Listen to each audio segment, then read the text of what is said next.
Hello, everyone, and welcome to MTU Esports. Today, our Michigan Tech Huskies are taking, our Michigan Tech League of Legends team is taking on Marquette University in the Playfly League. I'm Daniel, also known as Pinery, and here I'm with me. Aiden, known as Super Electronic, and we hope we've got a pretty good match cooked up for you guys today. Our League of Legends team looking for what I believe is their third win in the row. We are 4-1 currently after only one loss to Ohio State University. But Yeah, these guys have been on fire this year. yeah, they've been doing really well recently, especially the last couple of weeks. Just seeing a lot of those issues that we pointed out even at the start of the season. A lot of them coming up, gaps being plugged, holes being fixed, stuff like that. So, getting right into the schedule for this week for you guys. So first of all, on Friday, our Super Smash Bros. Ultimate team took on Malone University. Nice little 2-0 for us there, continuing our hot streak of dominance. And of course, the fuel only fanned the flames of the fire, I'd say, is we took a 3-0 home against Mankato University. Probably butchering that name, but you know what? Whatever. Today, Monday, our League of Legends team is taking on the University of Marquette. Like we said, hunting for our third, or I think fourth win now in a row. Hoping to take it up to a 5-1 for our League of Legends team. Should be a good game for you guys today. Tuesday, our Rocket League team will be versing Rochester University of Technology, so make sure you tune in for that. Not to be left out, Overwatch 2 on Wednesday will be taking on the University of Cincinnati. And of course, on Thursday, your Valorant team is going to be taking on the University of Toronto Mississauga. So looking for our second win there.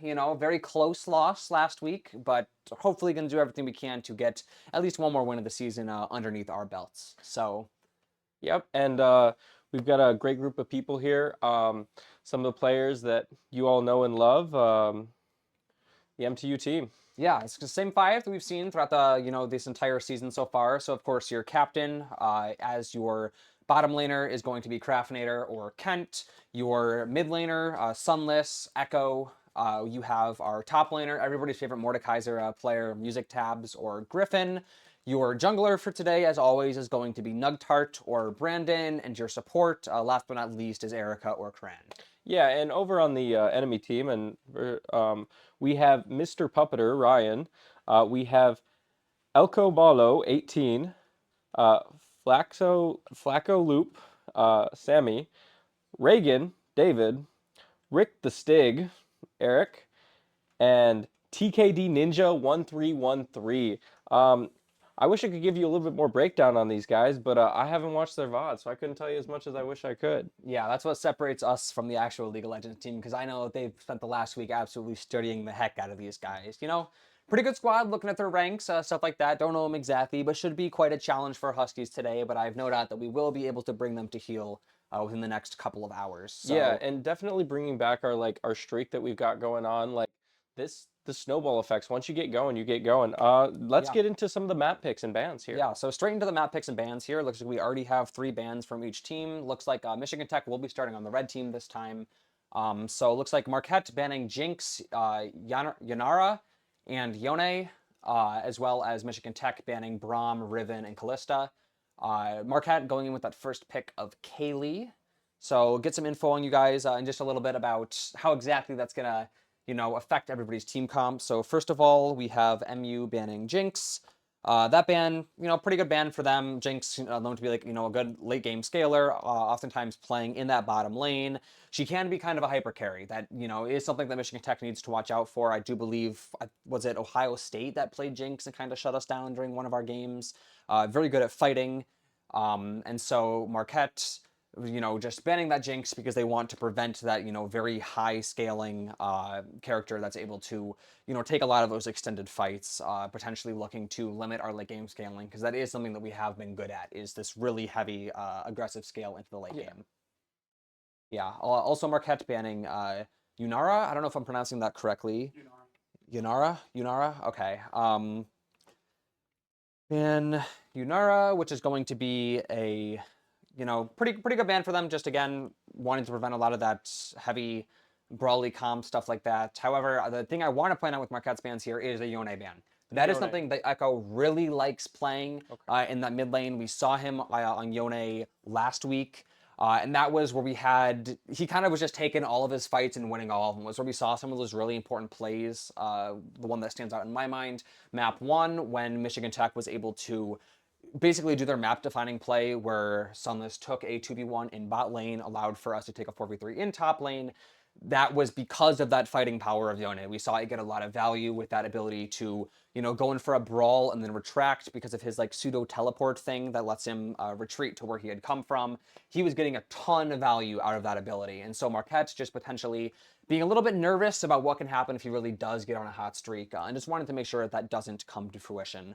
And then we have Michigan Tech starting off with a Braum ban, which is pretty interesting considering that that is a character that we have played a decent bit. Yeah, though he is like an all-around strong character. He's playing that supporting role, definitely like more of a tank, and he's gonna like prevent some of that like pushes there. Um, they're probably just trying to like take out some of these heavy hitters that are just gonna absorb all that damage.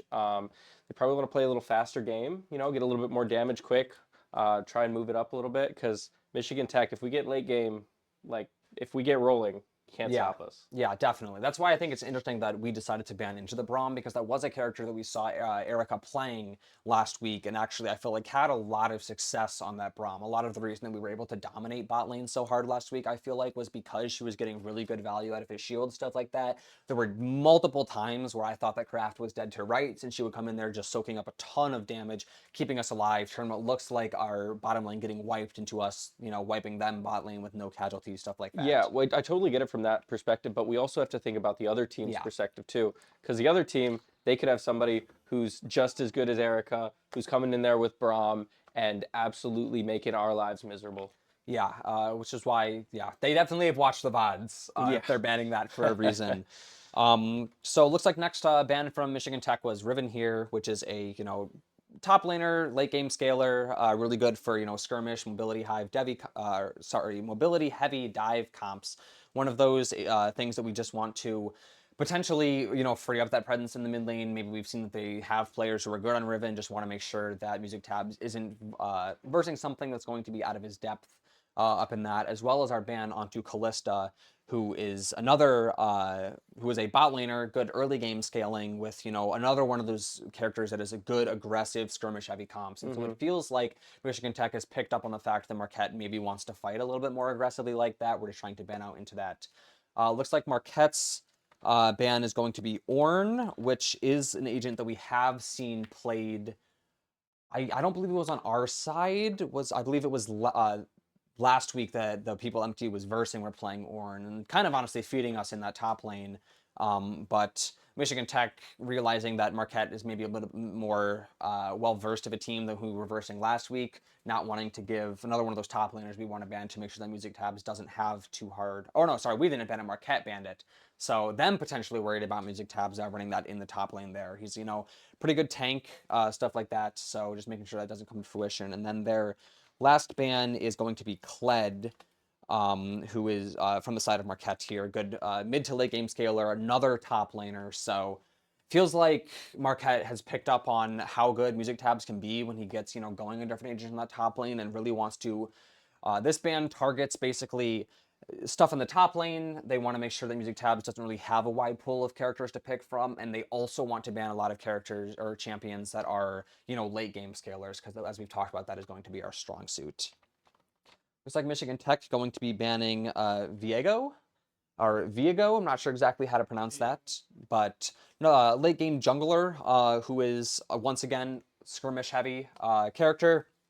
So that kind of just seems what Michigan Tech is fighting into here, wanting to ban out all of the skirmish heavy agents or champions, sorry, and then Nocturne going to be our last ban, who is, another jungler, good mid to late game scaling with, dive and pressure comp, stuff like that.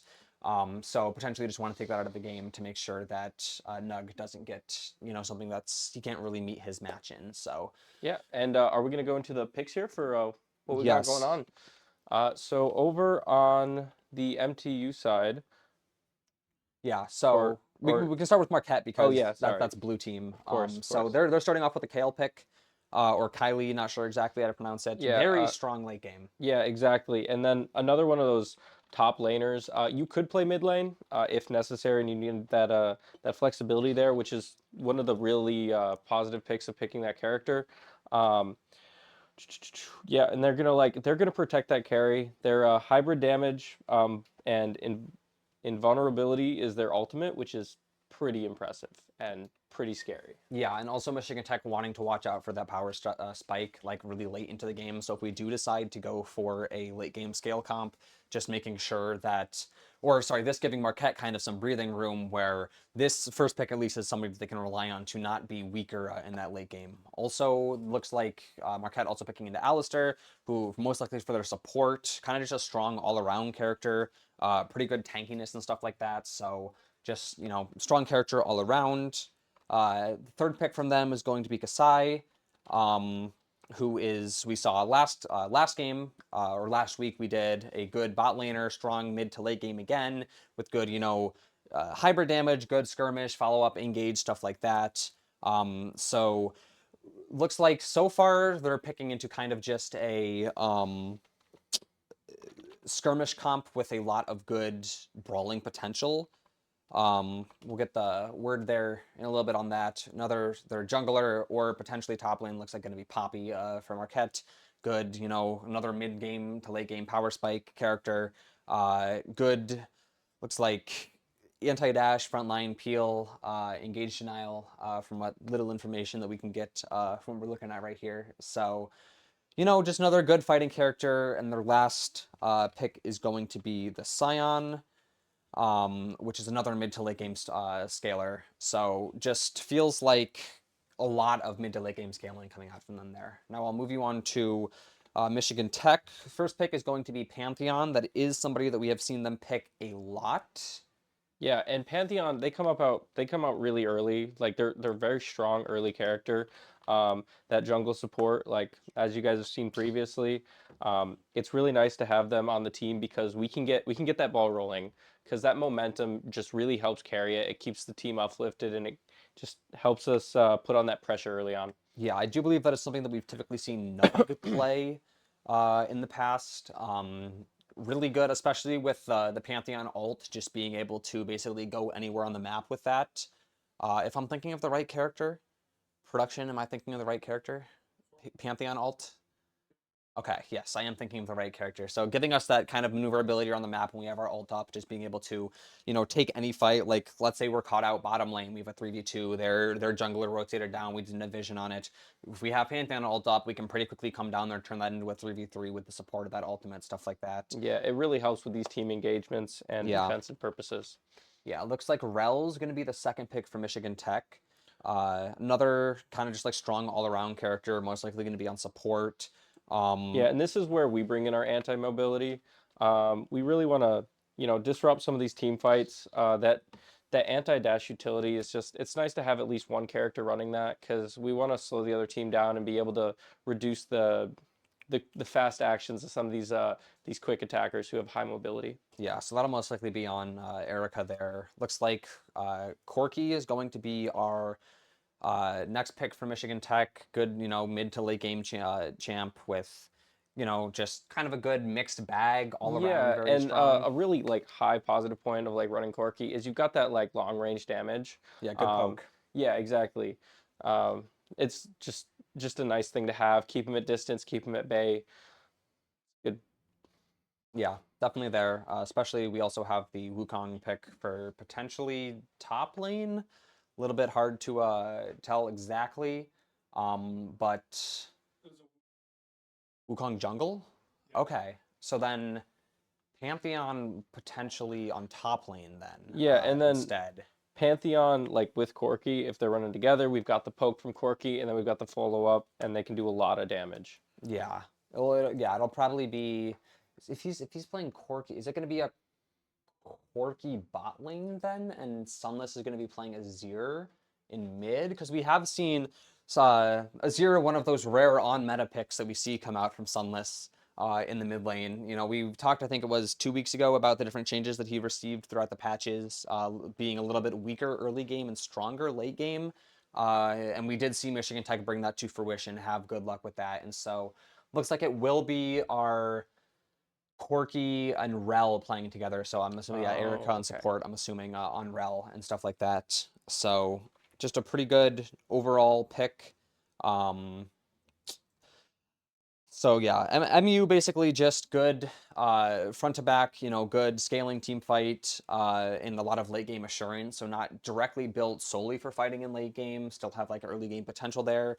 But just having really strong, team fight prowess all around. Whereas MTU is kind of leaning more into that uh, all around comp, kind of like a mixed bag. Like a lot of we've picked into a lot of champs that have good like early game scaling, stuff like that. But coming out that a zero pick for our last pick is going to be somebody we're going to see most of the value in that mid to late game out of. So kind of just saying we believe in ourselves, we believe in our ability to take these team fights. We're going to have pretty decent presence on the field no matter where we are in the state of the game. The only thing I would watch out for MTU here is Marquette does have a stronger late game comp, is what I would say, just looking at what we can see with the picks here. And so I'm going to look for Michigan Tech and getting some of those early advantages. And so when I would like to see Michigan Tech like up a dragon by the time we get into like 15-20 minute mark. I want to see us getting a lot of those early buffs because we have the toolkit, we have the champions that are going to allow us to win a lot of those early skirmishes. But if we're kind of tied neck and neck by the time that 15-20 minute mark comes around, that is when I will start to get worried because we don't really have the fighting power if it comes down to just a raw 5v5 40 minutes into the game or something like Yeah, that. and taking a step back from esports, the MTU hockey team has won their first two home games. I believe it was against the Ferris State Bulldogs. It was a wonderful matchup. I They had two games at home, one Friday, one Saturday. It was great if you guys were able to come out and watch. And on top of the hockey team, the football team, they have had the Miners Cup recently, and that was one heck of a game. I believe it was against NMU, and it was a fun one to watch. MTU did some good work out there. I think we scored either in the 40s or the 50s. It was a fun game. Definitely recommend if the hockey team or the MTU football team is out and about this year, definitely stop in and give them a watch. Yeah, I wish that I had gone to the football game, but that would have required me leaving my dorm room, and so unfortunately was out of the question. But Yeah, I mean, it's getting a little chilly up here now. yeah, Leaves are all falling, and yeah, it's getting yeah, cold. we'll be getting right into the action. Just a couple of seconds here, guys. Looks like spectator delay has finished winding down. Just waiting for that in-game client to load up, and we'll be getting you guys in right away. Yeah, I mean, with it being so cold, it's so nice to have like a cozy place to stay. Um, and so if you guys are looking for a place to stay, definitely recommend that if you're a tech student, you It's fine. It's fine. uh, Homeforrent.com is what you're homeforrent.com. looking for. That's what I'm looking for. We have a lot of different places here on campus you need to stay. I know that for me, being a second year going into my third year at Tech, it has taken a little bit to kind of figure out I'm not going to be in the dorms next year. Where the heck do I go Exactly. for that kind of stuff? And so if you are a student who is looking for something like that, we do recommend looking for that because they have places that are close to campus. And now is the best time. So a lot of these things get all signed and filled out in October. That's usually when most of these leases get started. They start in May, but everybody fills them out in October, and you get set in your houses. Yeah, looks like we'll be swapping you guys right over here. Getting into the game here, like we said, Michigan Tech on the top there. We are in the red team. So getting into the action here. It's been a week since we've been able to cast some League of Legends, so I am excited. Let's get into this. Yeah, and it looks like both the teams are traveling as a group down to get some of that control on their lanes. Yeah, unfortunately, the internet not exactly cooperating with Michigan Tech here. Looks like, yeah, just a little bit of delay there, just everybody taking their sweet time. Looks like this is interesting because both teams have tried to go for an early invade, and neither of them are on the right side of the map to hit the other team. So for those unfamiliar, when all 5 people group up at the start of the game like this, that's what's called an invade. Before minions spawn, they're basically looking to hopefully isolate somebody somewhere, but it's not exactly working out because both teams went for it. And so you can see Michigan Tech there, all 5 of them grouped up bottom mid, didn't see any presence. That tips them off, hey, the other team's probably going for an invade as well. And so they channel back to base and just go to resume their positions. I am a little bit worried though, because if you do look, all of Marquette is still sticking together except for their, I can't really tell here. It looks like top laner, Yeah, who they're is going breaking to off a resume his little bit, and position. you're trying to. They're currently MTU is spread out, trying to get more information, get some visuals on them, and it looks like MTU is going to meet them up in the middle, um, and there's going to be a little bit of fighting going on. Yeah. So yeah, both teams just opting to basically bide their time right now. Um, Not exactly going for anything big. Not too bad, I'd say. I'm just glad that Marquette decided to split up their invade because I was a little bit worried when Michigan Tech kind of, split off from that. But Yeah, because what could have happened if they just pushed together as a team and didn't back off at all or split up? yeah, what would have happened was basically so we ended our invade earlier. You saw everybody except our ADC and our support channel back to base, go to resume their like usual positions on the map. But Marquette waited a lot longer to go and do that, and so if our top laner had gotten to that position too early, and this is okay. Oh, And as wow. I'm providing my analytics, it looks like we have gotten a kill. I'm not exactly sure what happened in the top lane there. It looks like the the top laner there for the side of Marquette, just unable to back away in time. I'm not exactly familiar with how this agent or this champ's abilities work. It looks like there was some sort of revive mechanic when he got brought down to 0 HP. I can ask production for a little bit of backup Yeah, on that. Scion does have a revive ability when he goes down. What happened there was that Scion underestimated the power of Pantheon level 2. Yeah, so definitely something to watch out for, I guess. There, it was kind of, you saw them both going for basically like that poke damage, a little bit of poking and prodding there, and then he was just unable to get a good CC from music tabs in the top lane there, just keeping him locked down. But yeah, just a little bit of an early mistake there for the side of Marquette. So pretty interesting, especially considering that Scion is supposed to be a tank. But again, this is what we were talking about. Michigan Tech's composition built a little bit more towards early game, and so this isn't exactly surprising. I would have thought Marquette plays a little bit more cautious, considering that they're all League of Legends players. They should know what's going on, but interesting little fight in the bottom lane here. Good damage there from Kraft.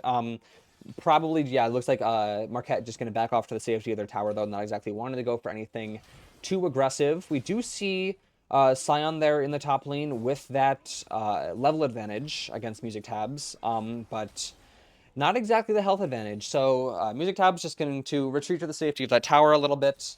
It appears that this top laner might be a Scion one trick because his name in client is currently Scion Go Rar. So That's always fun. People who like to definitely like they get to really skilled at one character. It does kind of close off some of their possibilities, but yeah. it opens it up in general with some special skills and abilities, and you get timings and Yeah, you just know a character really deeply, though. Although I guess not well enough to not engage the level 2 Pantheon in the top lane there. well, But even if you're a pro, we all make mistakes. yeah, that's true. Michigan Tech, a little bit of a health advantage here in that bot lane. A little bit of poke and prod also going on in the mid lane there. The mid laner for the side of Marquette, a little bit lower there. I forget exactly what the name is for that guy. Who is playing? Is it Kale? Yes, Kaylee? Kale is in the mid lane. Yes, Kale is in the mid lane. So, like we said, none of these character champs I'm completely familiar with what they do. What I am familiar with, though, is Music Tabs engaging in the top lane here. Tail we see every single time. Looks like Scion going to have the wherewithal to actually back off this time. Yeah, playing around the safety of those towers does not want to give up the minions there. Wants to make sure that he takes those out. Yep, But and a dragon has spawned. yeah, so first dragon is on the field. No team looking to group up for that dragon yet. We do see here both junglers rotating down into this bottom lane here. So this is going to be a 3v3 flash use from Mr. Pupper there. So getting that out early, good for Michigan Tech. Trying to be brought down to half HP, but a good knock up on Captain Jade there from Craftinator. Everybody from Marquette basically just running here. It's going to be a good dive there from Craft onto the Kasai for the side of Marquette. The rest of them just trying to back off now. Go retreat to the safety of those towers. And that is going to be a pretty interesting first fight there from the side of them. I also want to point out, so yeah, I can't tell if somebody else died as well. Was that top lane? Did we get the Yes, kill in the the top Scion lane? top also died. Yeah, because we have secured Feat of Warfare now with us obtaining the first 3 kills in the game. And so either just needing first tower or first 3 objectives for us to get the boots buff and be able to have that for the rest of the game. So also Sunless again with this good poke and prod here in the middle lane here. Need to refresh myself on exactly what characters are in different spots. It looks like Kasai was the bottom lane there for the side of Marquette, and then the Alistair in the support for in that bottom lane there. So yeah, my apologies, ladies and gentlemen. Just you know me, good at yelling really loudly, bad at knowing what the heck is going on. Yeah, well, Michigan Tech is definitely, they've had a lot more map control this game. Definitely with the 3 kills and just being able to keep them at bay and keep them back. Oh, wow. There and comes you've got Pantheon just deciding, screw it, you're not touching my tower. Good poke damage here, and that miss from Scion, not exactly sure what he was aiming for there, potentially getting offended by the color of the grass, but the jungler rotating in from Marquette here to try and gank this top lane here. Dash the wrong way from Music Tabs, trying to retreat to the safety of that tower here, going to be caught in that stun from the jungler there, or Scion on the side of Marquette. So potentially looking for a tower dive here, but Poppy and Scion are low, and that gonna be that is Michigan's going to be the first kill.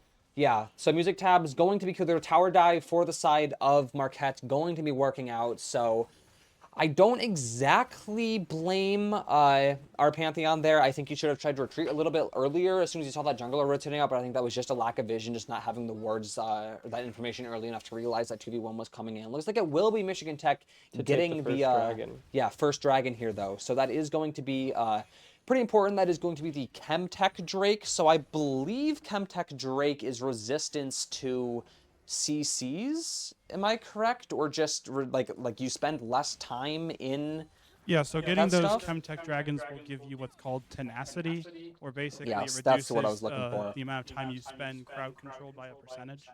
It also Yeah, gives and additional heal and tenacity is shield power. tenacity is something we here have as MTU students. True. Hashtag tenacity has been a common theme in our university. Yeah, so a little bit fitting there. Then we were able to take that first one there, and that is also going to be, I can't tell at the top what that other objective that we've secured is next to the tower on the top there. Currently, looks like we're going for Void Grubs.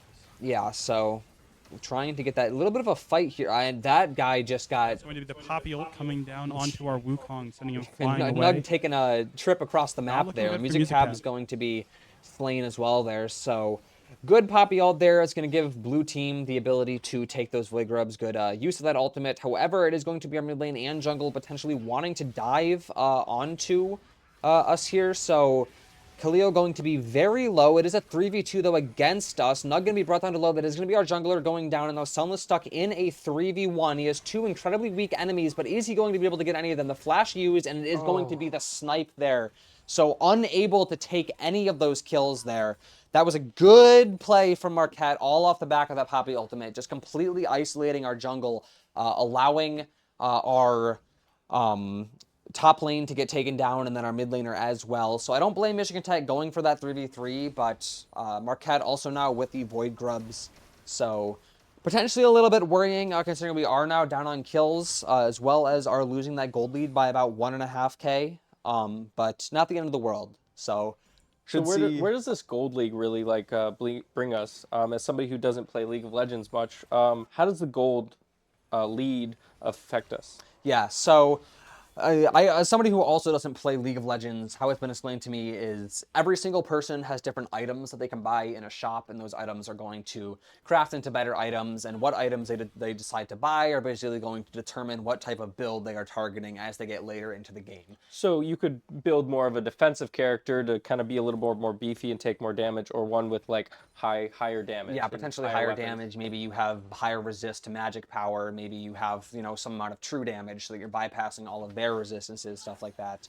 And so every character is going to have their own gold they collect from the monsters and stuff that they're killing, or by like completing objectives around the map, turret plating, stuff like that. And then the gold lead is just the accumulation of how much gold each team has collected. And so, having 1 or 2K more gold than the other teams, like, you're a little bit ahead in that gold lead, maybe 4 or 5K, so you're more substantially ahead, because if you're the first team to build into like some final item that you're targeting, like the accumulation of all the smaller items that you've bought, that can be a pretty substantial lead. And it doesn't matter as much. If we get 45 minutes into the game and one team is like leading by 15K, it doesn't really matter as much, because everybody's pretty much bought all the items they're going to buy for the game. But earlier on in the game, it can be a good indication of how each team is doing. So right now, I would say Michigan Tech is a little bit behind. That's good to know. I mean, like, it also kind of gives you perspective on League of Legends. Like, these games are ever changing. Like, you can have the same comp, but it might not ever be the same game because of all these specific things. Yeah, so a little bit of a brawl here with the jungle. We're going to see our mid lane potentially rotating down. It looks like we want to do something to kill that Poppy on the side of Marquette, but you can see some of this rotating back up there, seeing that that Khalil there was a little bit more isolated, potentially coming down to help the jungle and wanting to turn it into a 2v2, but when she realizes that our jungler is rotating back up, just retreating back into the safety of the towers there. So that is going to be pretty interesting here. A good damage from our Pantheon onto their Scion. Not exactly sure what that use of that ability was there. We did get knocked up and taken down for about a third of his hit points there, which is going to force a channel out of their Scion, so he's going to lose out on this minion XP unless he can... Okay, no, it looks like he will be TPing back. And I also do... Keep your eyes on the... Oh, you guys can't see the mini-map, but the jungler for Marquette is also very close here. And so if Music Tabs does overextend a little bit, that jungler is in range to come up and assist. Considering that our jungler, our Wukong, is, more towards the bottom side of that map, potentially looking to reinforce our bottom lane and support. So, pretty interesting here. Their jungler is far enough away that if we had the vision... Okay, no, never mind. They're rotating back into that bottom lane there. So we're safe to go for these 1v1s in the top lane. Dragon going to be spawning in. And the second dragon has spawned. Yeah, Music Tabs with a little bit of damage there. We do have that XP lead, that level lead in the top lane. A little bit, but this is just Michigan Tech wanting to secure this dragon. We do see Marquette rotating in, though. 4 of them rotating in now. Poppy potentially wanting to steal the dragon, ulting onto our jungler once again. It's going to be knocking Luke. Yes, and that is going to be Blue Team stealing the Mountain Drake from Michigan Tech. This is also going to be Kasai killing the Rel for Michigan Tech. So that's going to be 2 kills secured for the side of Marquette. Our Revere also going to be going down another kill onto our Wukong. And this is Marquette with some domination coming out over the fight on the second dragon here. You can see Kraft just not wanting to engage low as he is. This is also, I mean, Music Tabs does have kind of an opportunity in the top lane here, close to that Pantheon ult. But Sion, as soon as he detects any sort of aggression, probably just going to be retreating back to the safety of that tower, not wanting to waste whatever advantage that Marquette has channeled up for themselves here. I mean, that play of itself has been pretty game-altering. Like, you just lost 3 people and a dragon. Yeah. So not exactly ideal for the side of Michigan Tech. I didn't see that much of how the team fight was going, so it looked like it was just off the back of the Poppy ultimate again. But actually, good damage here from our Pantheon onto the Scion. He's going to be left with a sliver of hit points. So close to that Pantheon ult. Could he potentially go for a... Oh, and a nice snipe. A good kill from the Pantheon to kill that Scion. Just making sure that he does stay down. So that is going to be giving us another kill. I am a little bit worried because, okay, it does have the resurrection ability, but not going to be able to find anything out of it. So going to be taken down for finality here, brought back to the respawn board for the next 15 seconds. Production, you mind giving us a little bit of heads up on what that Mountain Drake is going to mean for the side of Marquette? Yeah, so that Mountain Drake is going to be giving extra armor and magic resistance, meaning that especially their Scion and their Alistar, so their their top end support are going to be taking a lot less damage because it is percentage based, more armor and magic resist. So the more you have, the more you get. So not exactly the best look for our Huskies there. Looks like we also missed it. It is going to be Inferno Soul for the soul of the game. So we'll get more into the explanation for that as we grow closer. Marquette now with a slightly over 3K gold league. We have gold lead, I should say. We have brought it back a tiny bit. I believe it was 4K at some point after that kill in the top lane that we secured. But still, Marquette with a little bit of an advantage over our Huskies right now. So we also saw that was that Herald, Rift Herald spawning in? Yes.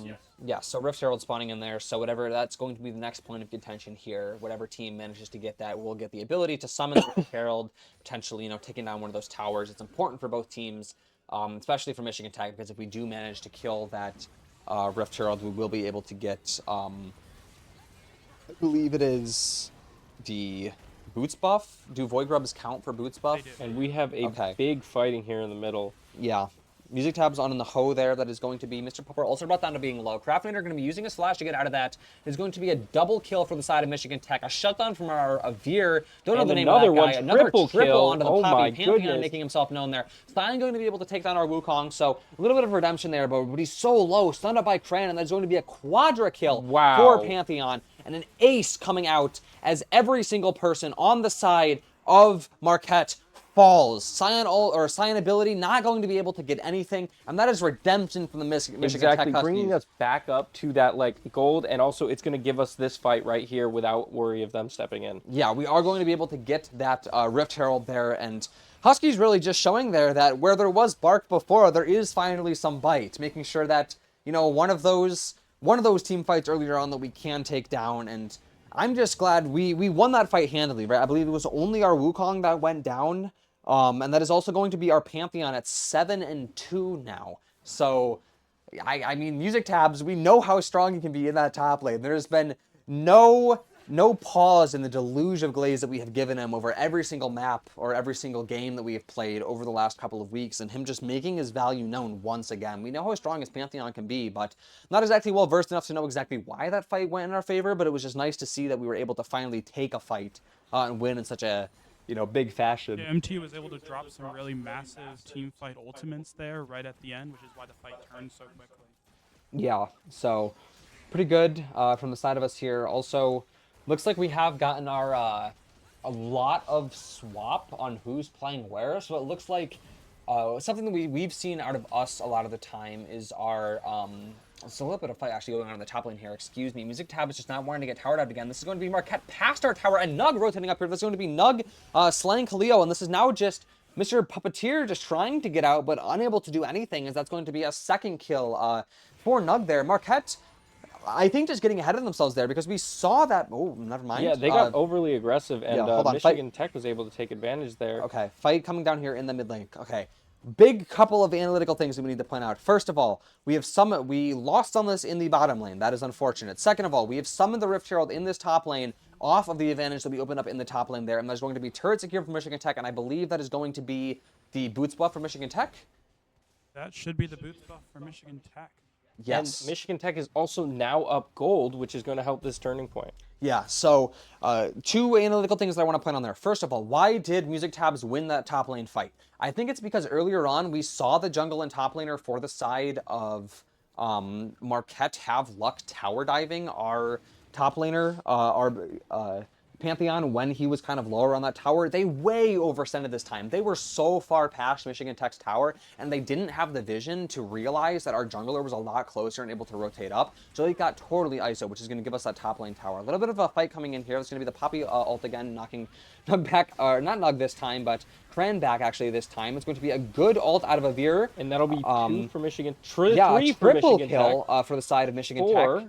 Yeah, Music Tab is actually going to be dominating now. This is going to be Scion using that ability, but unable to find anything out of it. And this is just that last person left alive. And Michigan Tech is hanging gonna around the take this base dragon. for the side of Michigan Tech. There's going to be Infernal Drake secured for Michigan Tech. So that just Fire resistance? not fire resistance. I believe it's just additional attack damage. And basically just empowering our attacks. And since it is Inferno Soul, I believe if we can get 4 dragons, will that be the extra damage on attack, like the explosion every couple of Yes. attacks? And So another each- blue turret is destroyed. Each Infernal Dragon is going to grant additional attack damage and ability power, attack damage, powering up physical moves, and ability power powering up magical moves. If they are able to get 4 dragons now at this point on their attacks every 10 seconds or so, it's going to do a big burst of damage. Yeah, that big explosion there. And I can finally get back to what I had been needing to point out like 5 minutes ago was that we've kind of just completely thrown where our team is playing to the wind.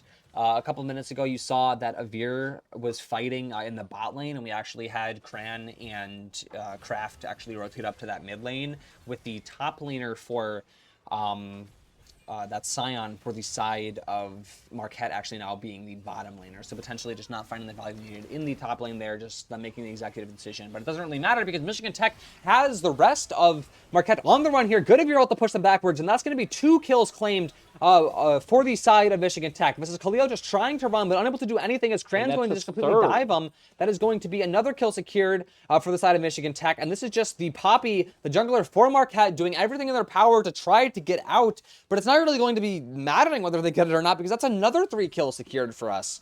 That is just another very good fight for Michigan Tech, and that's the second time we've seen really big value out of what I believe is the Avir ult, that line of soldiers that just pushes them back in some direction. Yes, that would be the Azir.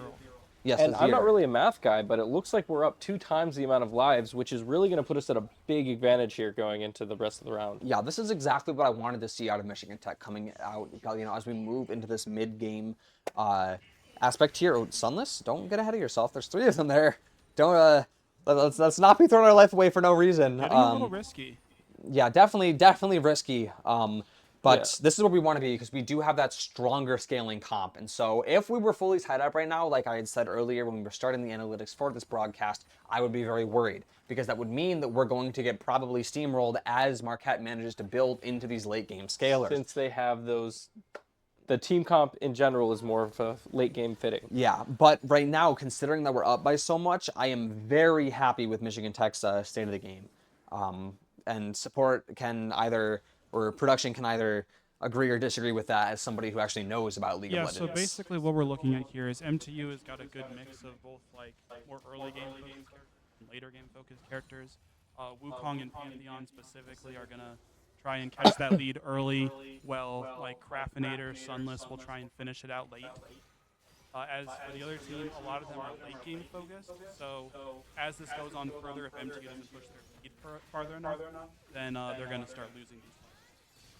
Yeah, and apologies there. This is just a freaking 2v1 that Sunless just won in the bottom lane there, off the side of that Azir. And this is now going to give us the ability to go for a 3v3 in this mid lane here. It's going to be 2 for the Kasai and the other guy I don't know the name of for Marquette, just playing it really too safe. Flash use out of the Scion is stunned, and they're going to get him. Yeah, that's gonna be the Scion just taken down there, but Nug going to be going in here. This is going to be 3 more kills found for the side of Michigan Tech, and that is going to be a team wipe for the side of Michigan Tech onto Marquette, And as another all turret 5 taken fall. out. And this is what you want to see out of a Michigan Tech squad. Once again, it feels like we're repeating the same game from last week. All of what happened right here was off the back of a 2v1 from Sunless in that bottom lane. Marquette is deciding that the best course of action for them in that moment was to feed 2 1v1s to the Azir for the side of Michigan Tech. I don't know why they decided to do that. I don't know why they decided that was the best course of action. But Sunless is once again proving that when he is feeling himself, when he gets going on these sprees, he is just able to open up games for us like this.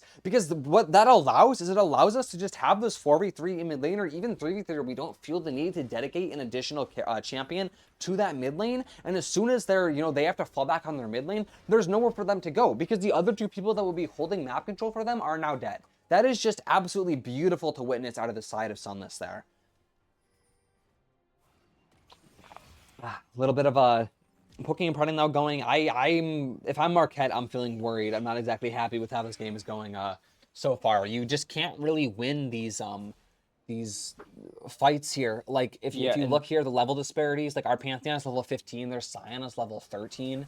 Like that's not what you want to see. Our Wukong is level 14, their jungler is level 12. Like we're just winning on these levels by a long shot. Yeah, and we've been able to take so much of the map in general. All those turrets have been taken down. Yeah, second Drake there for Tech. This is just a little bit of a stomping, and it feels like it has turned into. One of our turrets going to be going down, but that is going to be the first turret that Marquette is going to be claiming to our 6. So And this is Music Tabs trying to come in here across the map. And he's going to be pushing Kaliko onto the other side of the map, deep into our base. They are just full on ISO'd here. I don't know where they're... And this is just a beautiful isolation here from the side of Music Tabs. Our jungler rotating in over the wall there. I wish Free Cam would... I just feel bad for him. Like, what can you do when all three Michigan Tech are just on you like dogs to like I have like the rabid answer dogs? for that. You can't do anything. Yeah. Michigan Tech fighting as a pack there, like the Huskies we are, taking them out. Yeah, this is just very, very good isolation there for the side of Michigan Tech onto Marquette there. This is also going to be, looks like Poppy, the jungler, just completely stunned up, shut down. The Cran there, Rel just, having a little bit of that value. Not usually the support you see taking those fights, killing the members of their team, and this is just going to be everybody from the side of Marquette just retreating back to their base as well. Just desperation heals, but like what can you do? Like you're losing in gold. You don't have the ability to build into these items. You've lost your dragon buffs. You don't have boots buff. You're losing by levels on a pretty heavy amount. Yeah, That is going to be it makes Michigan it Tech. feel more and more one-sided as we're going out through this game. Yeah, especially with the fact that we've taken down Baron now. We're going to have Baron buff on our minions. Probably going to see us grouping up for some big push into their base in the next couple of minutes with our empowered minions.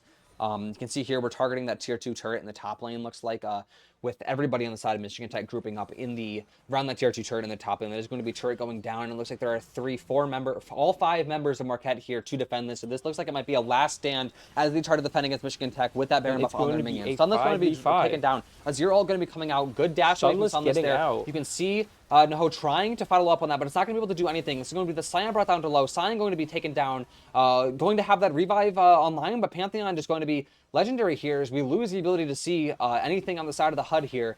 And this is going to be a good fight here. Nug going to be taking on like a side for the side of Marquette. This is going to be a double kill for Wukong as well onto the...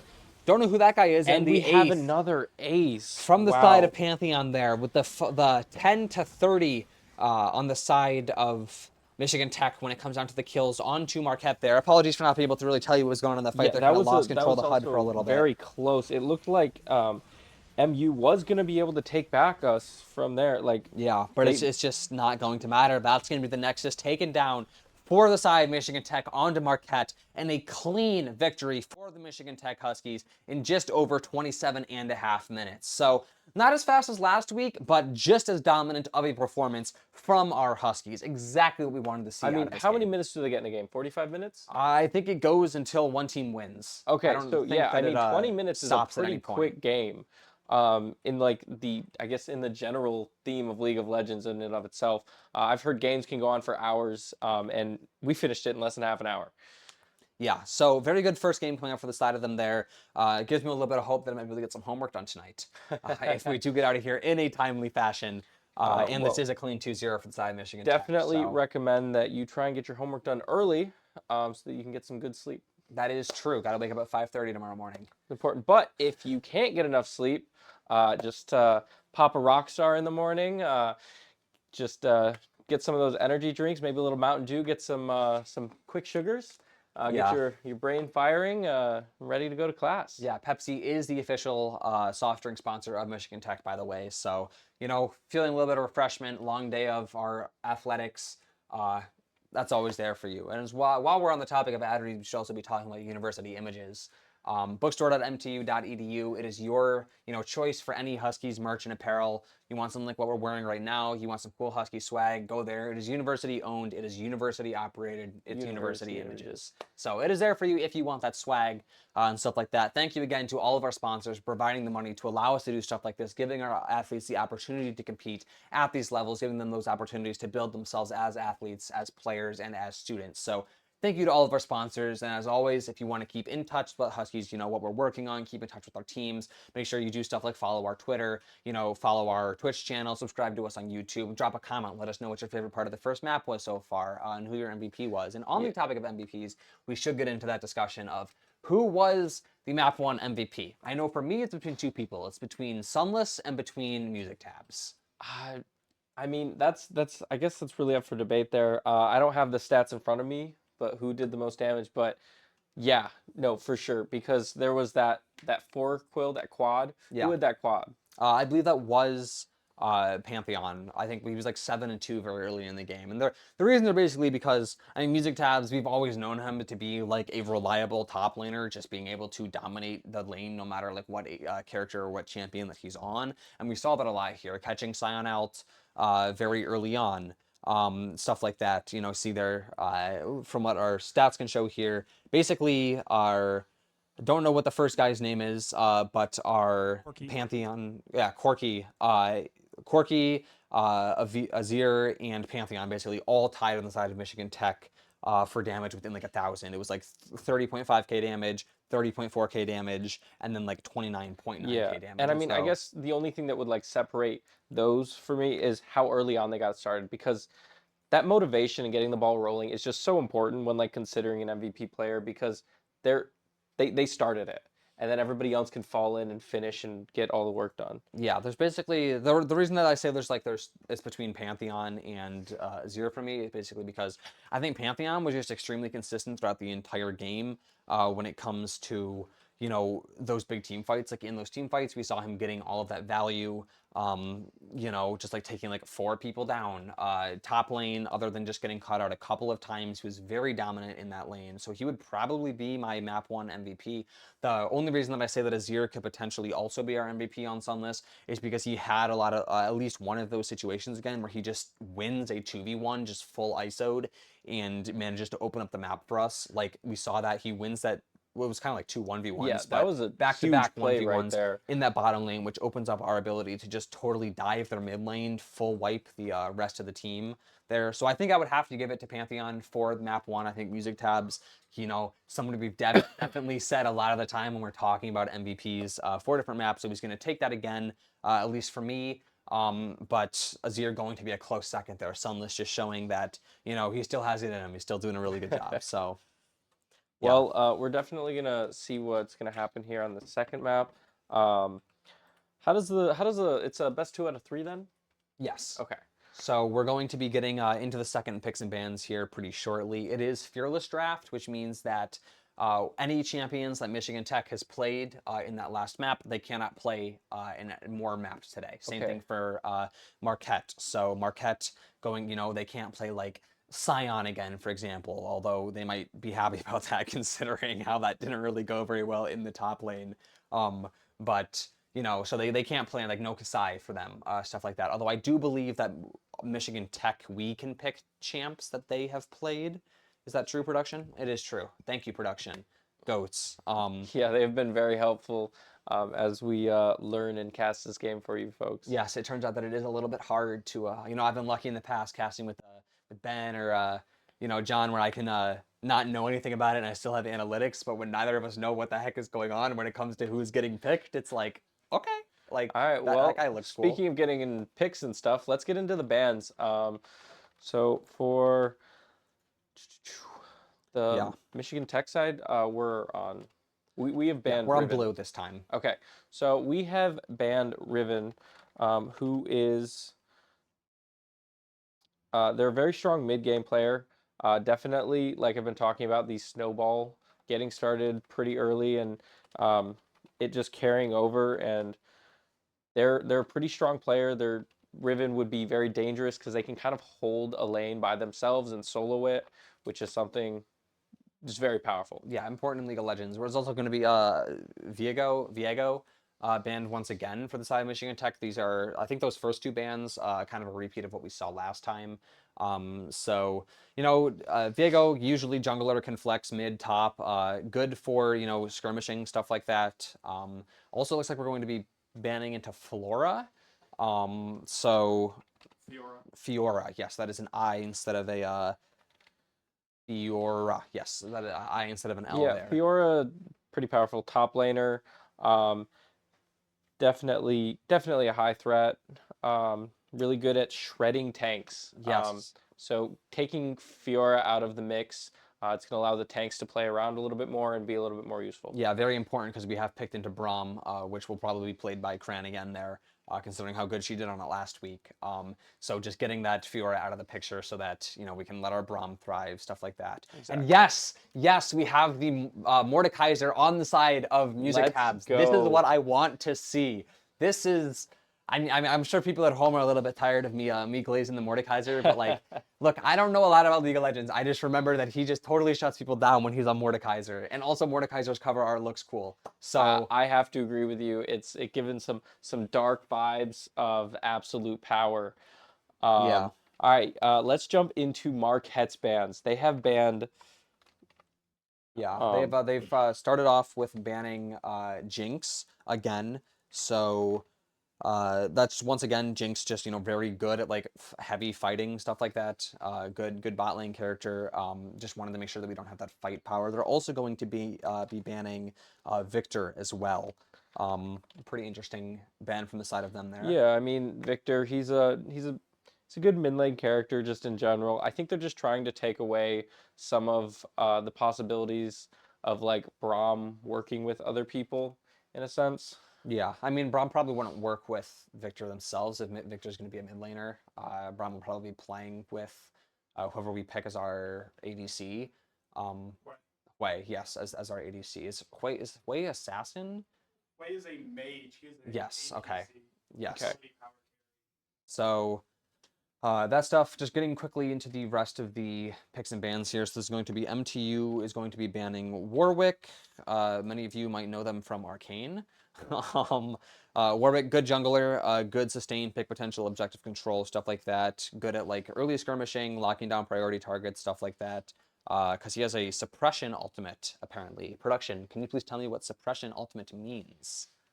Yeah, so a suppression ultimate is going to be a channel where like he latches onto you. He can't move, you can't move, but he's going to be damaging you the whole time. You can just get railed on by And people healing. around you as well. Yeah. Okay, Okay. good to know. And then our final pick is also just going to be Nocturne again.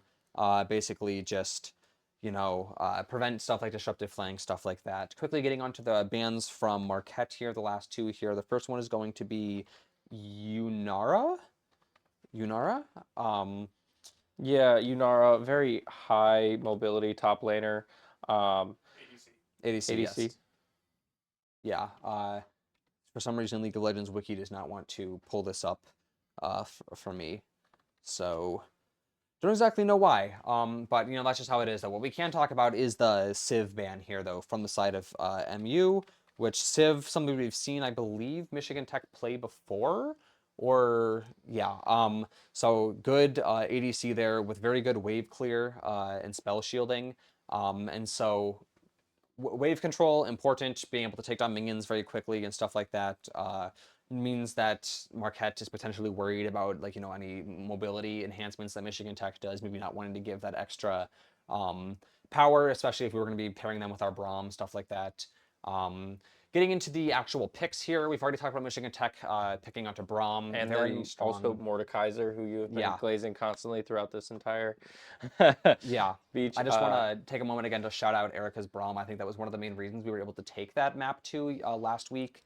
And We then were Brahms' fighting. counterpart for this game, we have Huai, who, Yeah. as we talked about, is that mage type. It's going to be able to deal out some of that damage and let Brahm help out there. It appears I was wrong. It's going to be Kog'Maw bottom lane. Oh, it's going to be Kog'Maw bottom Wei lane. Kog'Maw. is. Okay. Okay, so that's gonna be Sunless onto Hui then. So, not sure if that's a conventional pick, but if he can perform half as good as he did on the last map, we should be riding pretty tight so far. As well as the MTU picking Mordekaiser, just making sure that we get that in our system, and then it is going to be MTU, like we said, picking Hui, or Hui. Yeah, so that is going to be as mid lane there. So that Hui, as we said, just good flexible magic damage. Yeah, good with zone control, has a decent amount of utility. It's going to be very helpful there in some of the mid game fights. Yeah, and then Kog'Maw going to be adding a lot of damage there in our bottom lane. So I believe we did see us play Kog'Maw last time. I don't exactly remember that much about it. I just remember that we won, and so that's what I think is important here. Yeah. And then our last pick is going to be that Trundle. Trundle is probably going to be our jungle then. Yes, and they're also going to be our anti-tank. Yeah. So watching out on the other side. I'm not exactly sure who a tank is over there. Nunu. Yeah, Nunu, yeah. That would be we're definitely trying to prevent some of that there. Yeah, and so on the side of Marquette here, it looks like the first pick is going to be that Camille, or Camille. Not exactly sure how to pronounce that there. Sounds like chamomile. I like chamomile tea. Absolutely delicious. Most likely for top laner, for them there has good, targeted dive, lane pressure, stuff Yeah. like that. Those dives are very, very messy. They can add you to the fight a lot quicker, and definitely something to be careful of. Yeah, looks like second pick for them is going to be Viger? Viegar? Vigar. Okay, probably in mid lane then. So, good burst damage, good scaling, attack power, stuff like that. Has pretty good late game scaling.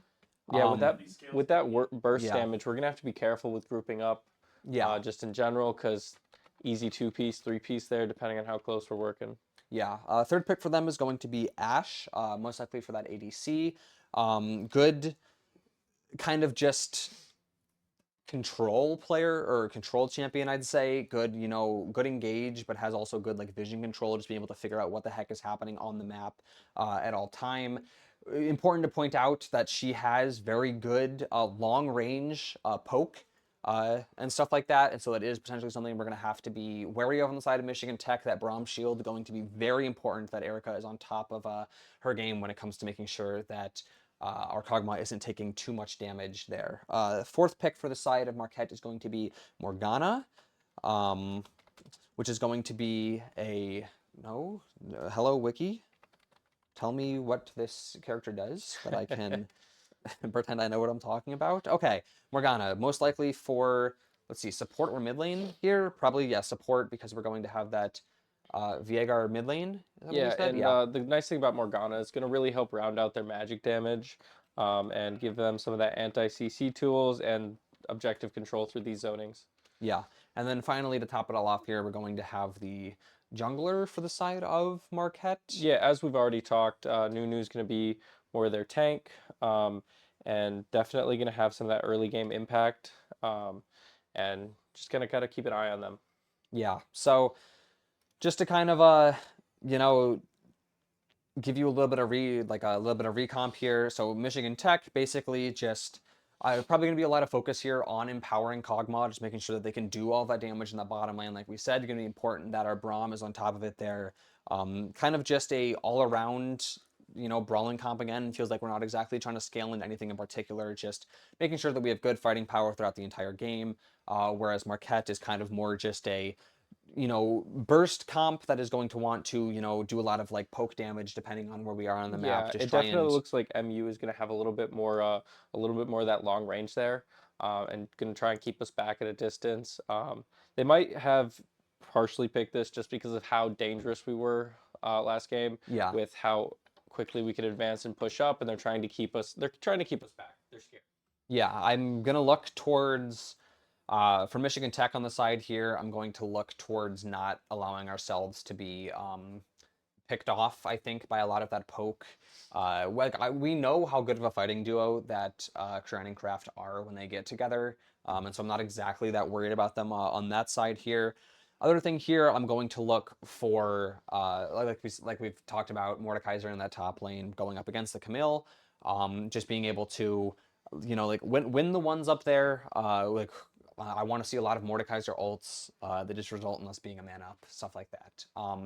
So like we know how strong the more music tabs Mordekaiser ults have been in particular, and so just being able to continue that trend. And then I'm also going to look towards Nug just kind of being on top of his game here as our Trundle. It's a good pick from us here because it's kind of, an anti-tank jungler, and they have picked into a tanky jungler. But that means it's also going to be very important that Nug is on top of, like, vision placement and stuff like that, because he's kind of the condition that's going to prevent their jungler from getting a lot of value. And so if he's not in the right place at the right time, like we see the jungle for the side of Marquette rotating up to try and, gank our top lane or try to gank our Mordekaiser, and he's more towards bottom lane, maybe that coordination is a little bit off, stuff like that, that can potentially be very bad for us. And Yeah. so just making sure that he's, needs to be on top of, team comms need to be good, just in the right place at the right time, making sure that we're not able to get ISO, which is kind of a broken record because that is every jungler's job, just making sure that you're there to like stop those ganks and actually gank yourself. But it's just going to be even more critically important in this game because we have specifically picked a jungle to counter or that is very effective against a jungle that they have picked into. Yeah, I mean that's just gonna be good for us on that side. as long as we are consistently working as a team and communicating that. Uh, Yeah. yeah, and it definitely showed last game. Wherever that vision was, it really definitely kind of swayed it a little bit because whenever we were out of the fight or our jungler was out of the way and not exactly where they needed to be, they were able to get that advantage. I think as it is with most of these games. Yeah, so going to be loading in here. Spectator delay has done. Just waiting for that in-game client to load. So it shouldn't be more than 30 seconds until you guys are right into the action for this second map. Or second round, I should say, of this series. So people are going to be spawning in here. Like we And said, Michigan Tech on blue this time. yep. And for So- any of you who are spawning into the stream late and you want to keep up with more of MTU Esports, you can check out our past VOD and future content. Be sure to subscribe to our YouTube channel at MTU Esports.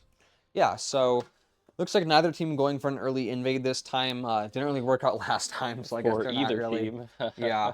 So also just knowing that both teams are probably going to be wary of that, so you don't really lose that surprise factor on that invade early on. So have to see what we pick into. First thing that I am pointing out, we have swapped characters or swapped roles, I guess, because it looks like Sion Gorar is on Viegar this time. In Yes, the it would appear jungle that way. instead of being in the top lane. So it is instead going to be Khalil in the top lane on a champion that I do not remember the name of. That is Camille in the top lane. Camille in the top lane. Okay, Chamomile top lane. That's all I got to remember.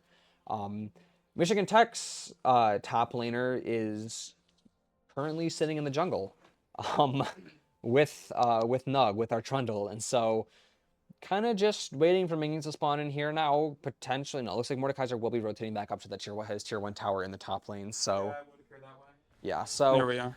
not exactly going for anything big early on, just that that Viegar in the mid lane there going to be swapping around. So not exactly sure if that's a smart thing for them to do. I thought that people typically have like predefined roles, but who am I to say? I have exactly 0 hours in this video game, so Yeah, I could definitely see someone doing something like this. yeah.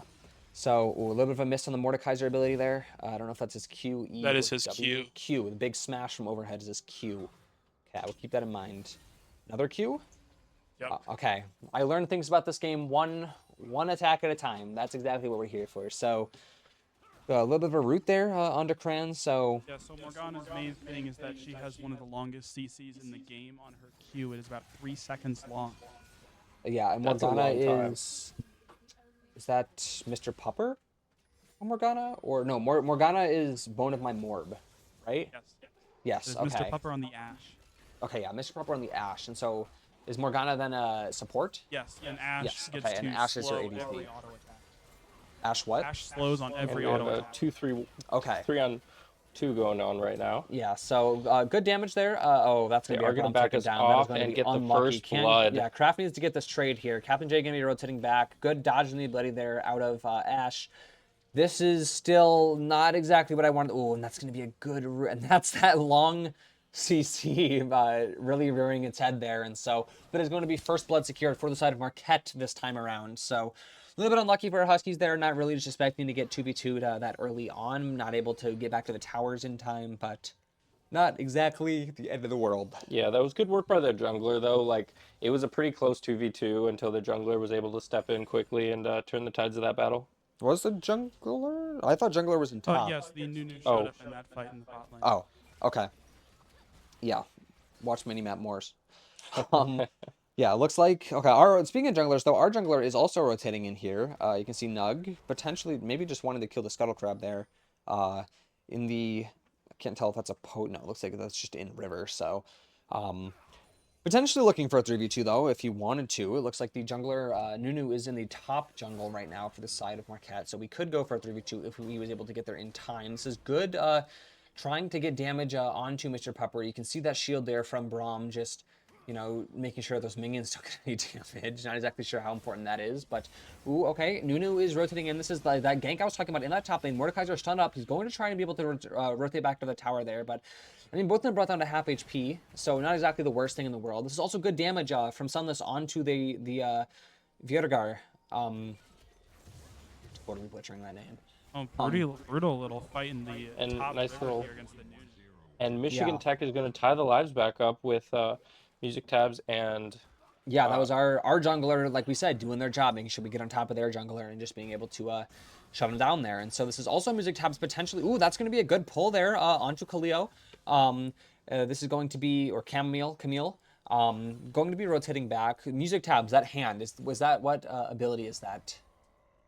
E. E. Okay, so the hand is E, the big overhead smash is Q. What is W? the first dragon has Gives himself spawned a 5 minutes big into the ground. shield and then can use it to heal himself. Ah, okay. So that's W. Q is big overhand, and E is the hand that pulls. I am learning things about this video game. That is always good. Looks like we have a little bit of a 2v1 here. Ooh, okay. So Camille going to try and be able to get out. Okay, but no, that's going to be a good placed, whatever that is, trophy from Nug there, trying to knock her backwards a little bit. But not going to be able to, go for the tower dive there. Not exactly wanting to risk it. So it's going to force a channel out of their top lane there. But this is just going to be our jungler rotating back to the mid lane. For the time being here. Not really that much going on around the other side of the map here. A little bit of poke and prod from Sunless on his mid lane. We know how aggressive that he likes to play in this mid lane. But not exactly wanting to, overextend. That's a lot of damage onto Sion Gorar there. Barely dodging that next ability there. I wouldn't... Oh, okay, that's why he's managing, It is because going to be a miss from the ult from Quay, but it doesn't matter. Quay is still able to pick up that kill on Vigor. Yeah, and this is also a 2v1 now coming on onto the Nunu in the mid lane here for Michigan Tech. They Yeah, are going to let him which, retreat back to that tower. Whichever But- team gets advantage here, they'll have a chance of attacking that dragon too. Yeah, especially with that spawn back in. Also, Michigan Tech just one away from securing a feat of warfare. So this looks like our jungler, Trundle, is going to be pulling the aggro of that Fire Drake. Nobody else on them right now. So Sunless going to be doing good damage onto Nunu. Sunless just trying to run, going to be rooted up, but good. That's another piece of good damage there. Sunless not wanting to overextend. Good idea to probably back off there, but And Nugtart still just getting this one-on-one with the dragon. A lot of good personal time there. Yeah, I'm surprised that nobody from Marquette has rotated in, potentially them just not knowing that he's locked onto this dragon. Looks like our Braum is also rotated up, so that is going to be blue team.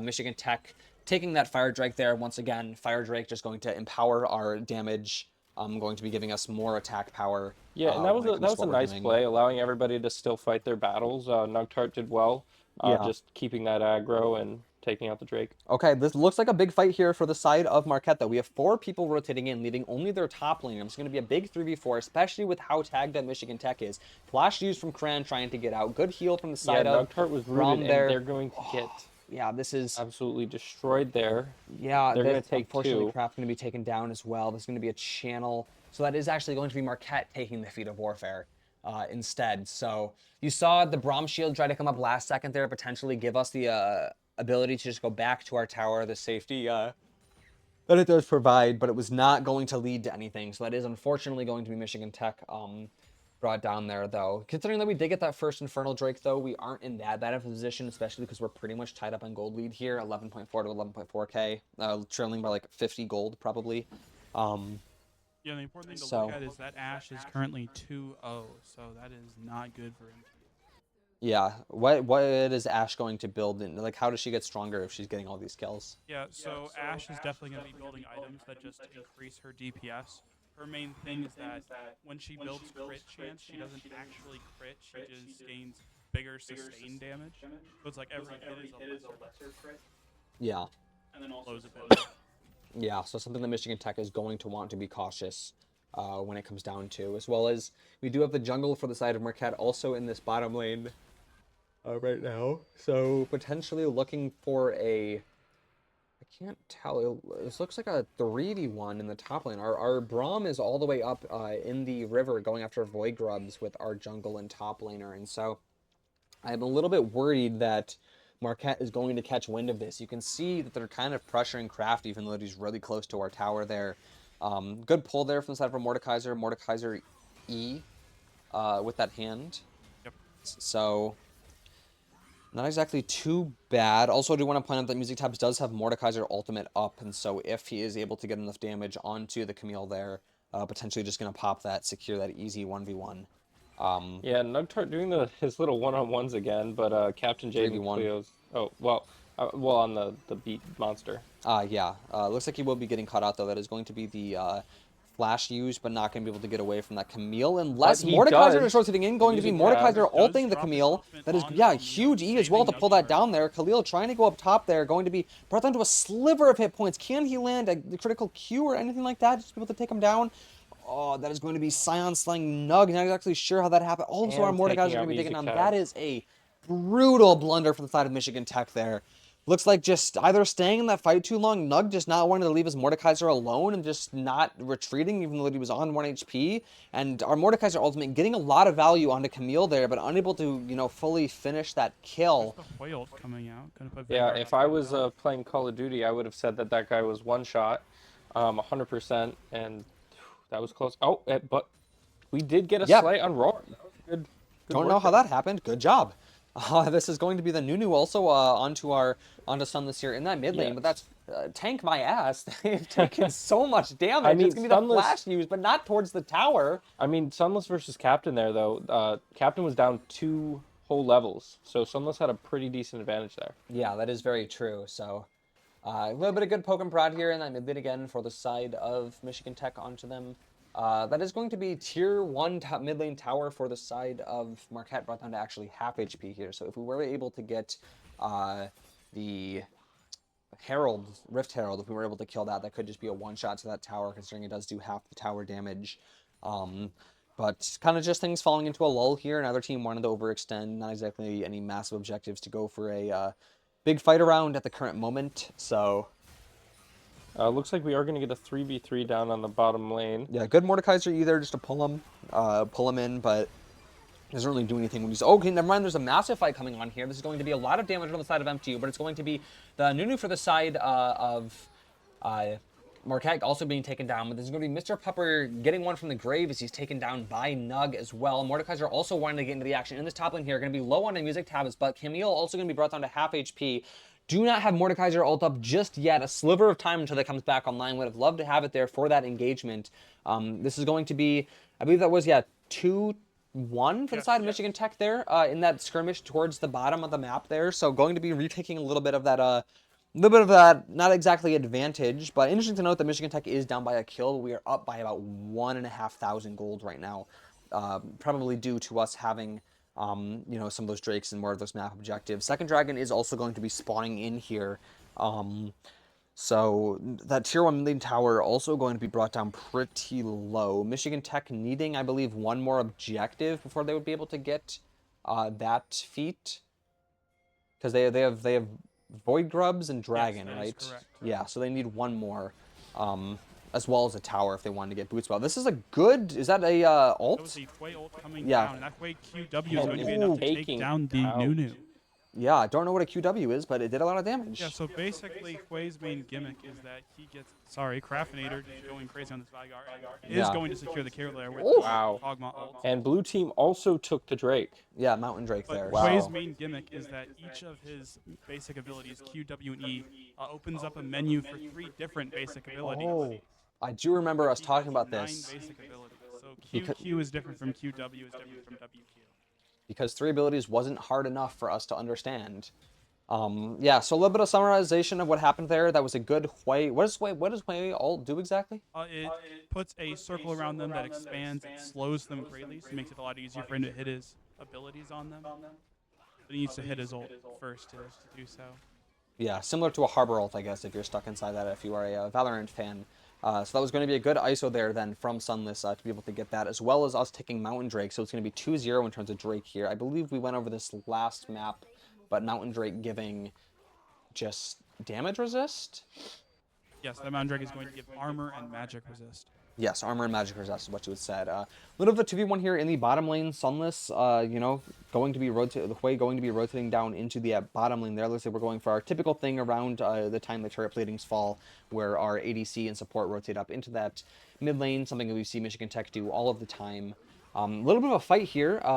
Cyangorar not going to be able to get any value as well. Yeah, that's going to be a big ISO there. Going to be knocked down. Nobody from Michigan Tech dead just yet. And Nug going to be... Actually, no. It is going to be Nunu killing Craftinator, but going to be instantly traded out by our Hwei. No, Nug is going to kill Nunu, and... yeah, Trundle is going to be killing somebody else on the side of their team. So good job, Michigan Tech. That's exactly what we want to see. So this is also going to be, let's see here. The Michigan Tech does 2 dragons count as 2 separate objectives, or is it just dragon as an So objective? MCU currently has the objective total. Should have that feat. Okay, yes. All So they now need it's is just one going to come tower. down to who gets that first turret. And it looks like, bar a mistake from our end, it should probably be MTU, considering that the tier 1 turret in mid lane is so low right now. Is Oh, dead. okay, it's going to be First the turret by Michigan tier Tech. 1 turret in the bottom lane, actually, as this big 3v1 comes onto Camille. Not exactly sure what you were dashing out for. There are 3 people surrounding you. So that is going to be Michigan Tech obtaining Boots buff. Once again, very important for those unfamiliar at home. Again, Boots buff just gives you the ability to purchase better boots for your characters, which could give you either maybe more damage, maybe you move faster, stuff like that. Just, giving you that additional option to spend your gold on. Yeah, you can get the boots with the fur. Yeah. But yeah, so why you normally see the ADC and support switch into the mid lane right around the 15-minute mark is so that way the ADC can come help with all the objectives everywhere. Because like with this Rift Herald we just saw, Craftinator was right in mid lane, so all you had to do was just walk up a little bit upriver and get to that Rift Herald to help take it.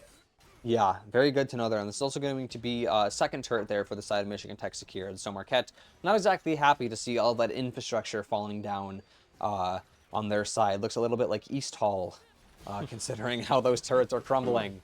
But not to worry. It looks like, was that another ult there from Sunless? Yes, indeed.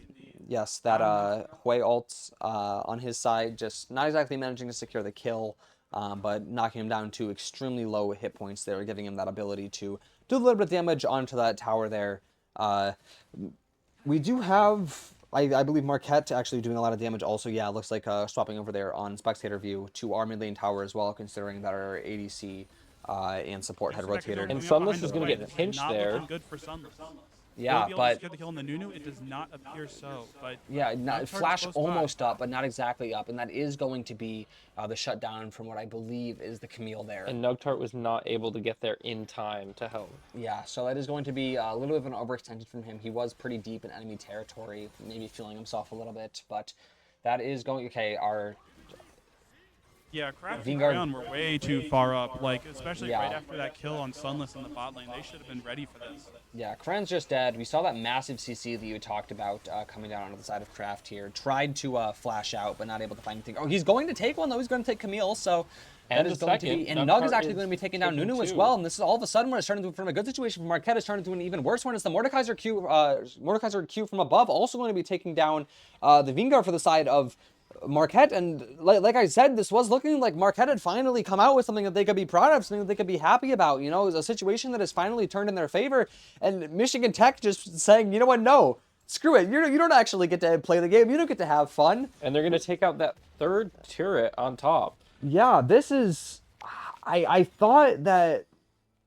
Not exactly feeling undeserved from the side of Michigan Tech, but we definitely made some mistakes. Both with Sunless being pushed way too far forwards in that bot lane, as well as Cran and Kraft also being pushed too far forwards in that mid lane. And Yeah, and it doesn't Marquette look like doing a MU good was able punish. to capitalize on that as well as they should have been able to. Yeah, because like we saw the one kill from them come out onto Kraft, I believe, in mid lane, but he was able to get one right before he died, and then Nug was basically just on cleanup duties. We had our jungler and our support also just able to, do a ton of damage there. Actually, no, I believe our support was dead. And the Hexagon Drake was taken by Red Yeah, Team. and this is just Michigan Tech once again continuing to steamroll. This is going to be Trundle and Hui each securing a kill of their own. This is a 4v1.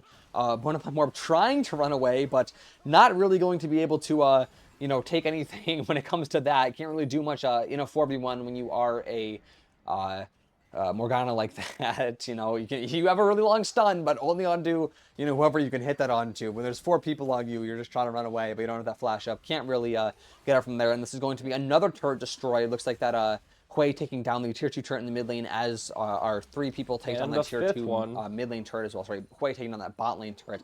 Hui also trying to push with the Trundle into the base of Marquette. They're taking down And their once again sixth another turret. turret. Looks like the ult out.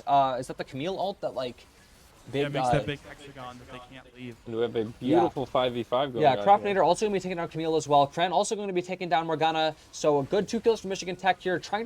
He's trying to channel back to base as he is getting ganked by 4 different people. Nunu, that is not the time to use that That ability. was actually Nunu's ult coming out. He puts a big circle on the ground, slows everyone, does damage, scales up with how long he's on the channel. Ah, I see. So we're potentially a little bit of a misspeak from me there, but it's not going to matter because this is going to be an ace for Michigan Tech. And what looks like the end of the game, potentially here. We're taking down these turrets, and okay, we have 1 person up. Who cares? The Nexus is ours. And Michigan Tech Huskies saying 27.5 minutes was way enough. too long for us. It's going to be a shutdown.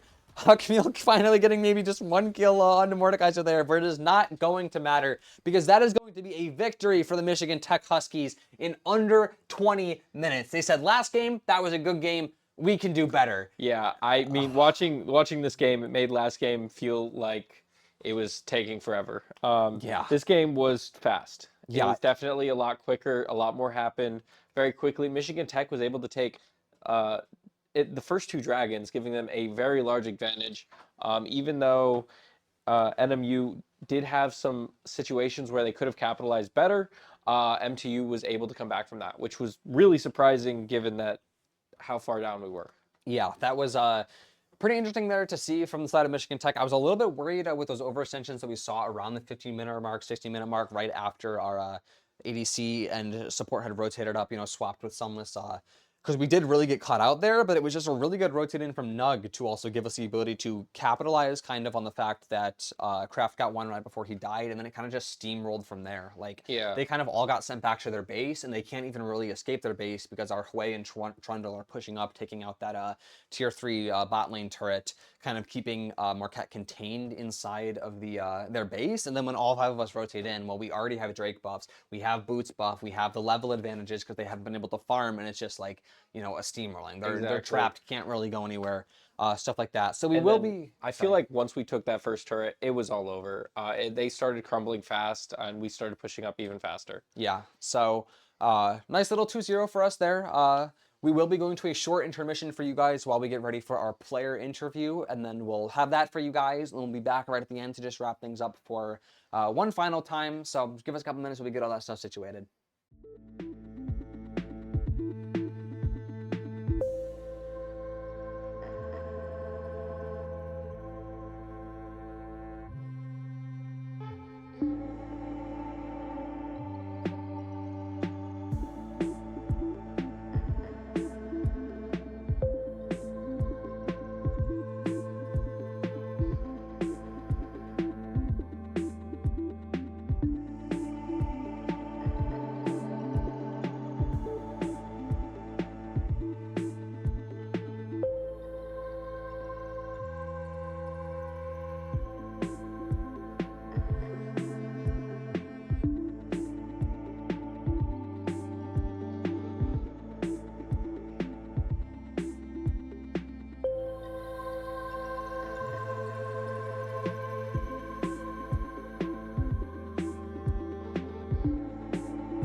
All right, thank you for your patience, ladies and gentlemen. With me, we have Music Tabs, everybody's favorite Mordekaiser player, with us for the little post-game interview. So just starting off, I just wanted to talk about, you guys are now on a 4-game win streak. You've only lost to OSU throughout the entire season so far.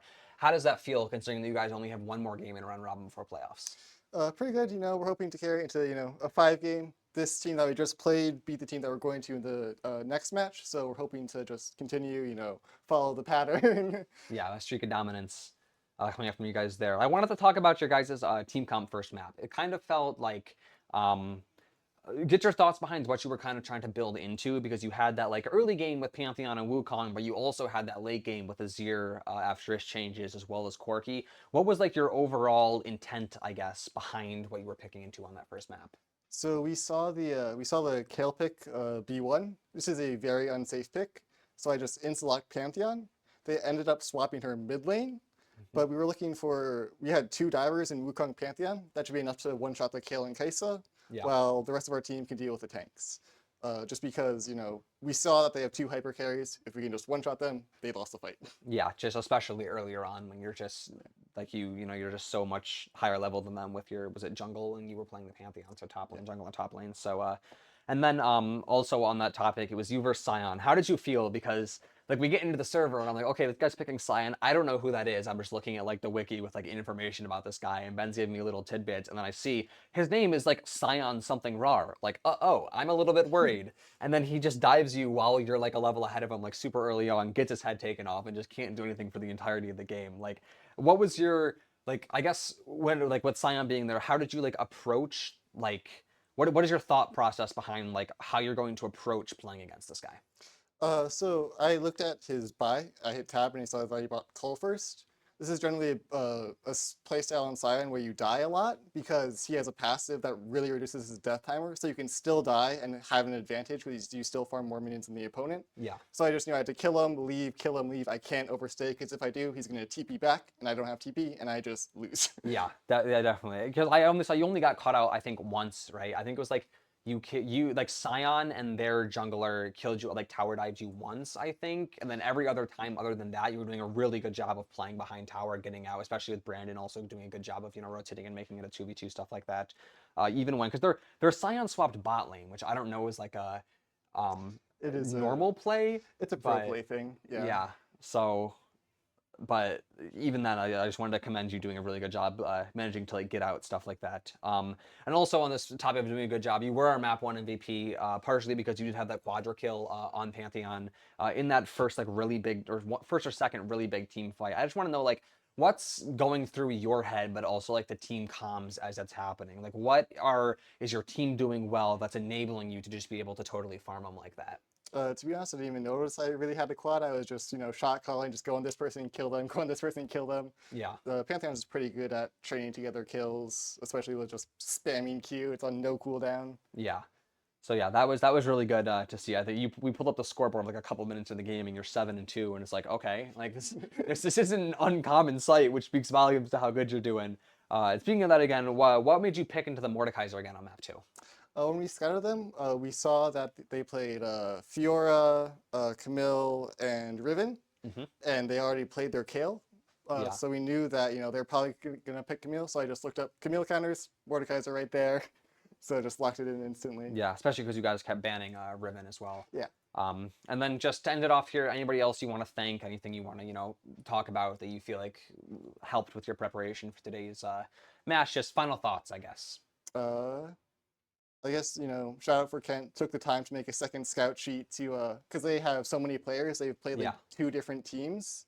So he scouted both of them, so shout out to him. Oh yeah, putting in the hours there. That's the behind the scenes we don't often see a lot about. So I guess I'm going to say thank you for joining us. It was an honor again to be able to cast your guys' matches, be able to see your dominance, get your 4th win in a row here, 5th of the season. For all those watching at home, just once again, thank you for joining us on stream as well. Thank you to all of our sponsors, Pepsi, Houghton for Rent, University Images, for giving us the opportunity to make all of this possible for our Michigan Tech Huskies. Just a quick reminder for you guys of the schedule for next week, or for the next coming days. Tuesday, our Rocket League team is going to be taking on the Rochester University of Technology, so make sure to tune in for that tomorrow night. Wednesday, Overwatch 2 will be taking on the University of Cincinnati, and then finally, your very favorite Valorant team with MTU Super Electronic IGLing will be taking on what am I looking at here? The University of Toronto, Mississauga. Mississauga. Mississauga. Mississauga. So should be hopefully a pretty good game for us. I do believe they are pretty heavily ahead of us rank wise, but we'll try to give you something worth watching. So thank you once again for tuning in. Make sure to keep in touch with everything that the Huskies are doing. Drop a comment below this. If you're on Twitch, write it in the chat. Who was your favorite? Who was your map 2 MVP? Stuff like that. Subscribe to our YouTube channel. Follow us on Twitch. And thank you guys for tuning in. I've been Aiden. This is Music Tabs. I was casting with Danny. And thank you and have a good night.